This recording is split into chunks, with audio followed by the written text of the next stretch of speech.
casual presentation than Jeff. It's about mostly about stealth and roguelikes. It's also about facing, because facing is quite important to my implementation, at least, of stealth. Okay, and it doesn't work. Okay. Microsoft. Okay, so just so we have the definitions. The player is the ad, the D is the enemy, of course. What you see on the gray background is the player's field of view count. It's a 45-degree or 90-degree field of view. It's blocked by the walls, the blue walls. That's why you can't see more of it. And as long as the enemy is in your field of view, you can also see his field of view, which in this case you can see that the player is sneaking behind this D, because the D is looking to the right. The hearing range of an enemy is also, it's just a circle around him. So the radius of that circle is the enemy's hearing range. Let's start. Okay, so in my implementation I had two types of stealth, visual and auditory one. Visual detection happens when the player is within the enemy's field of view, and auditory detection is when the player is within a certain distance from the enemy, so when it is within the hearing range. So here, if you'd be on one of the red tiles, you will be detected by the D, and if you're within that circle, he will hear you. Two ways of handling it. The simple one is simply yes or no. The player is detected when it's entering the enemy's field of view or hearing range. The other one, which is actually much more suitable for a game because it enables some actual tactics and skills, is the probabilistic detection. You have a chance of being detected depending on your position within the enemy's field of view and hearing range. And of course, if you're closer, then you have a better chance of getting detected. If you're farther away, then the chances of getting detected is worse. And your stealth skills, or what you're wearing or using, or how alert the enemy is, can also introduce a certain factor of the chance of getting detected. So, when you're using this probabilistic detection, you can also introduce environmental influences to the stealth. You can have different light sources on the dungeon. For example, you have torches or lamps, and it affects the ambient level, the ambient light level around it. You can take it into account when you calculate the chance of detection when there's a lot of light, and of course it's easier to see other creatures around you. In a very noisy environment, it might be more difficult to hear somebody sneaking behind you. So environmental noise level can also be added to the dungeon to make it a bit again another extra level of the gameplay. And as you've seen, in order to implement or in order to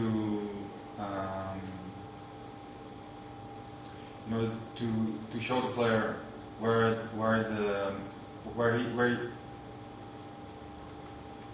which areas he's in where it's dangerous to be in, because the enemy can see him, I'm using a cone field of view, where you don't have a 360 degrees field of view around you like you normally have in most roguelikes, but you have a cone. So the rat is actually just, he remembers that there was a rat, or does he hear the rat? In that case, I didn't use the hearing. I only had the view cone, and just for the example the player view cone was actually the normal 360 degrees around him. But normally, if you see the rat behind you, then it means that you've either detected him before or that you're hearing him. And yeah, in that case, the rat will just be there because you have heard him coming.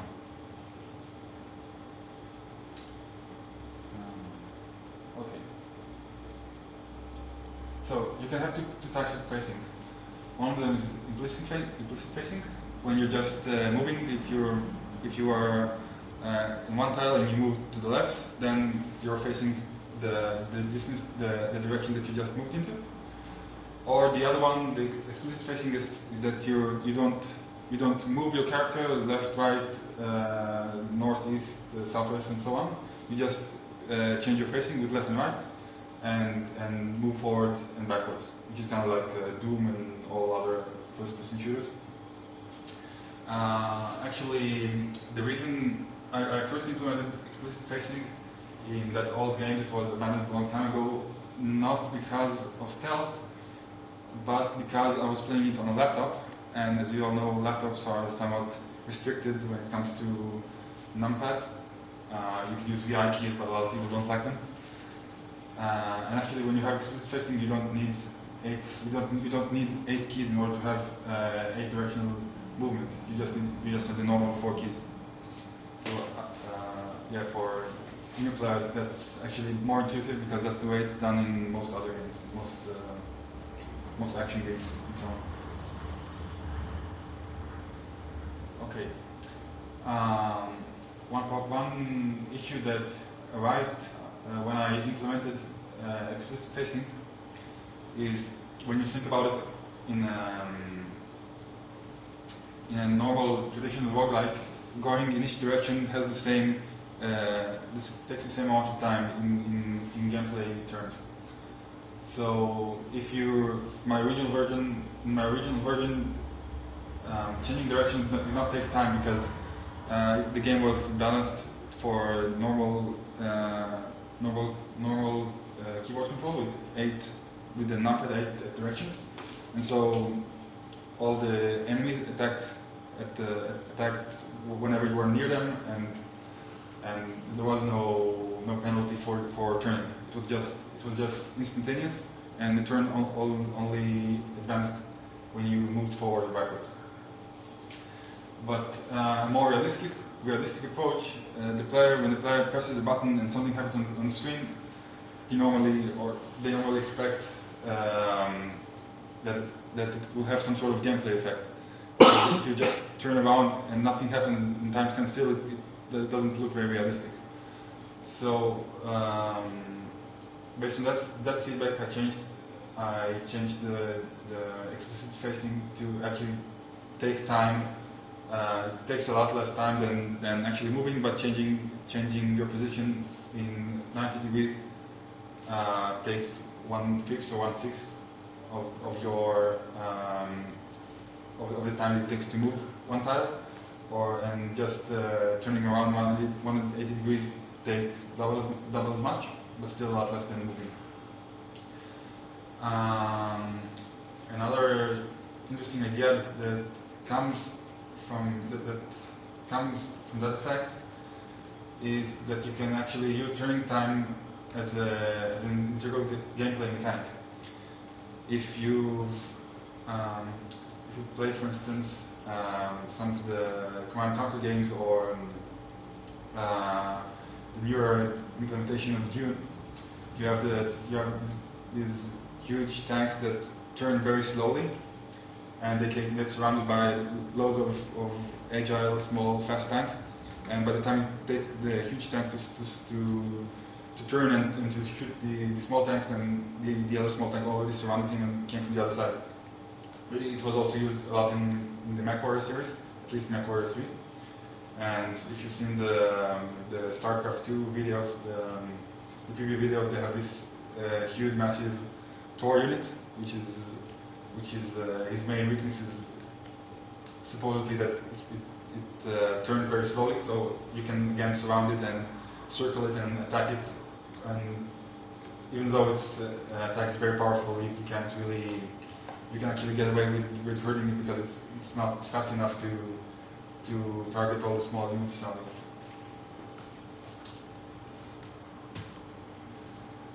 Okay, so actually the point of every new feature at the end is to improve the gameplay, to introduce slightly more complicated gameplay so that you could think more about it and not just go around, shoot everyone you see. The tactics that are enabled by using stealth, one of them is distraction. You can throw, whether it's visual or auditory distraction, you can throw a flash grenade or make some noise or throw a stone. Somewhere the enemy then faces this direction. You can sneak up from behind him and attack him. As you said, there was similar things in the game Thief, in which actually the point is actually to make it not only useful but actually imperative that you have to do it, because if you won't do it, then you're just too weak to just go around and hack and slash your way and then just actually just play as traditional melee characters in roguelikes normally play. Another tactic that you could use are disguises. If you remember the original Wolfenstein, not Wolfenstein 3D, there was a game from the 80s where you played, I think it was an American soldier captured in a Nazi castle or something like that, something totally ridiculous and unrealistic, where you could wear the uniform of the soldiers that you killed, and then the other soldiers wouldn't know that you're their enemy until they got close to you. So practically, if you want to do it, you can implement it very simply. It just means that your skill at disguise and the quality of your costume just again introduces a certain factor to the enemy's detection skill. When you're wearing a good costume and you're good at disguising them, instead of having 10 tiles range of sight or range of hearing, they have 5 tiles or 4.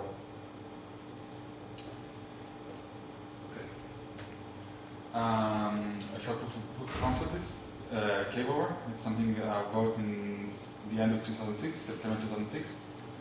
I wrote this game shortly after my first attempt at roguelikes failed. The first one was in Python, and I came to I knew a lot less about development and about roguelike development in particular, and I just came to a lot of performance issues, especially with field of view and other such implementations. Cave Over was one of the first C programs that I wrote. Another game that I wrote much later was Crypt Rover, which was actually much simpler. It was much simpler because Cave Over was getting too big, and that's why I abandoned it after a couple of months and then did something much smaller. I could show an example of Crypt Rover, of Cave Over, just to show what I meant. So it's going to work on this display.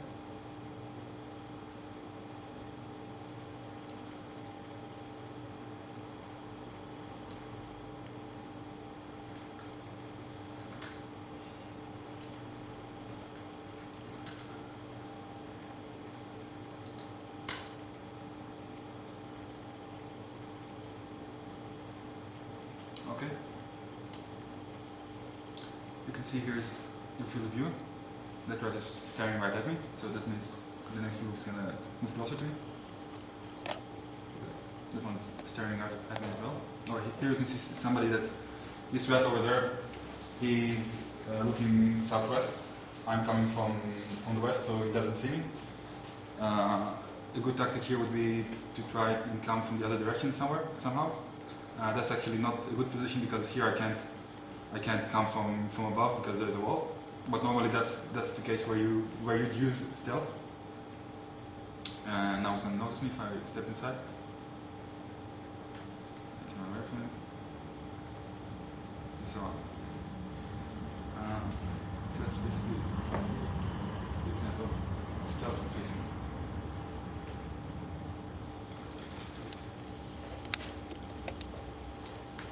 That's it.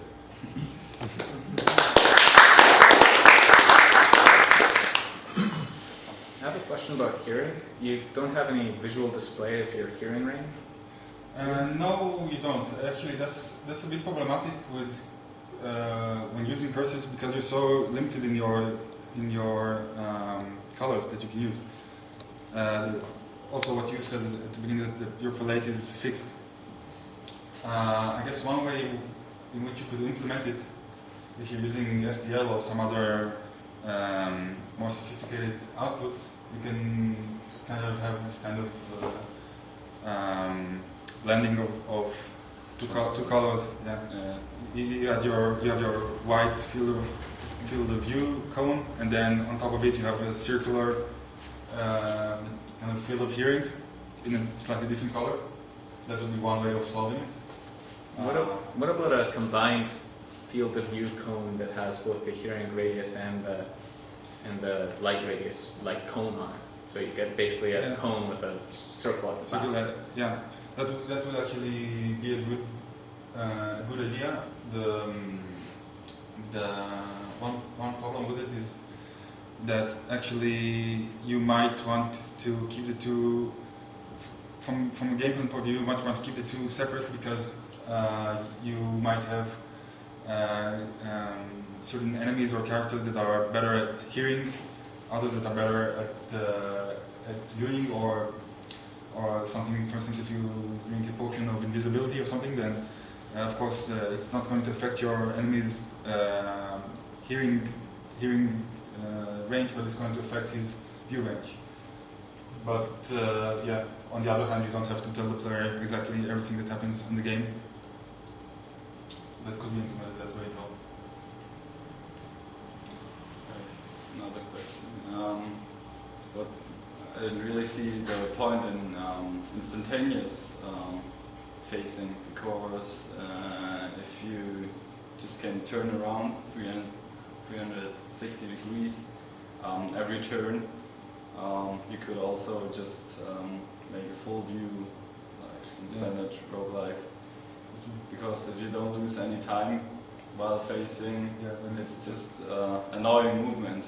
Yeah, so that's actually what I meant. That in terms of gameplay, it's exactly the same gameplay as having normal movement, and that was the reason why I changed it. That was something that people complained about. That movement didn't make any difference, and then I changed it so that movement does take a certain amount of turns. It may be equivalent in terms of gameplay, but it changes the perception greatly. It would be great for horror. But I could see as he played that if he moved in the opposite direction of where the enemy is, he didn't know if he chases you, but like you could turn around, look at him and go well, on. humans normally have much larger field of view, almost 180 degrees. This is holding a torch in a dungeon type. Good. It's good for a horror. Yeah, when you always Blair Witch looking behind your shoulder. Yeah. What about the predictability of the enemy's field of view? Because the enemy is looking in a certain direction, and I want to sneak up on them. But if you can change your field of view in like a fifth of the turn, theoretically in one step, my turn, the enemy could decide to do a little lighthouse search and not spy me, even though it looks like I'd be keeping out of their field of view. Yeah, that's true. My answer to that would be that actually, at least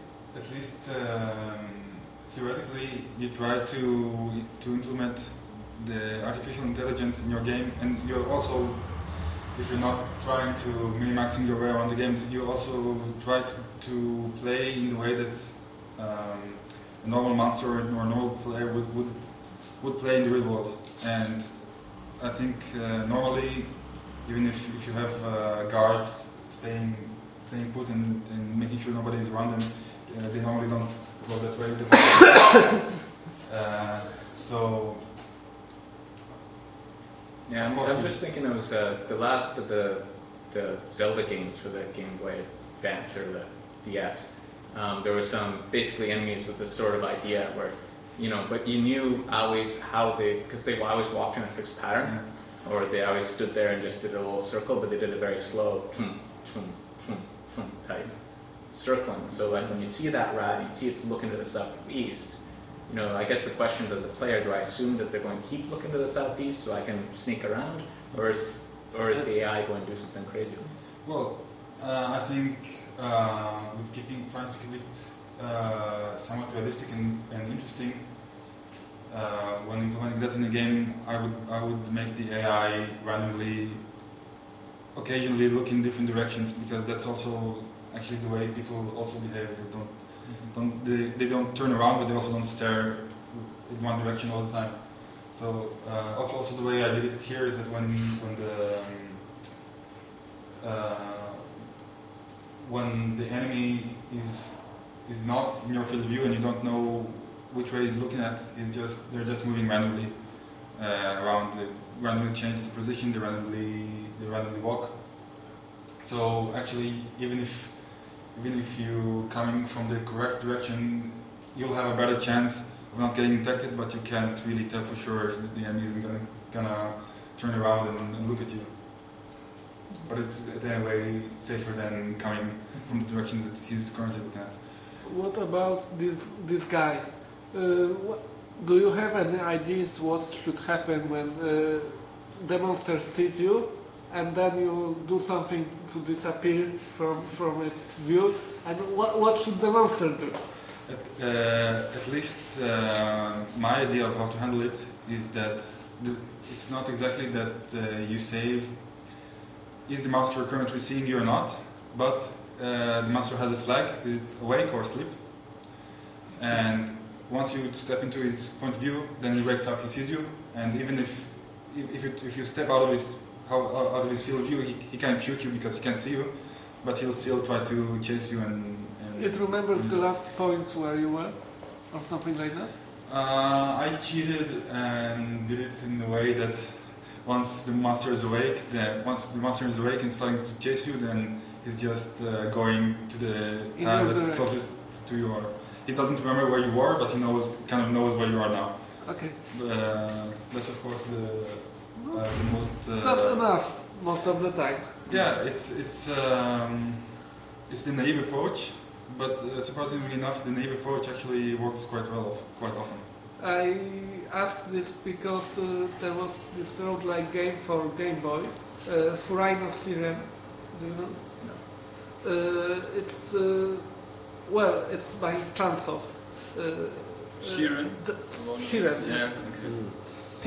Shinren, differently spelled depending on who translates it. And they basically copied everything from NetHack, except that instead of bags, they have pods. Yeah. And there is one kind of pod, a huge pod, that you can hide inside of it.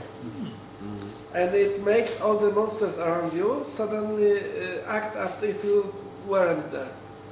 It's important because there are some monsters that will run away from you or do something do something specific when you're around. And there are puzzles in this game that are predefined, where you have to solve them by, for example, affecting the way the monsters act. So you have to hide in this spot sometimes to make the monster come and turn a switch or something like that. It's a pretty good game, actually. Yes. Yeah, it's a nice gameplay effect to the user to be able to hide in plain sight, because then they can actually, be the anthropologist behind the blind, watching about how the monsters normally work.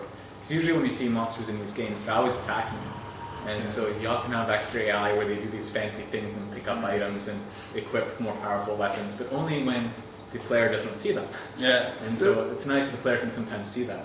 Do you remember there was a discussion on the news group about... Just a moment, I think the microphone might be directional, so maybe Mario can turn the... Sorry. Depends on the person who is speaking now most of the time. There was a discussion on the news groups about when Hayo was reading that age work about gameplay that would not base on conflict.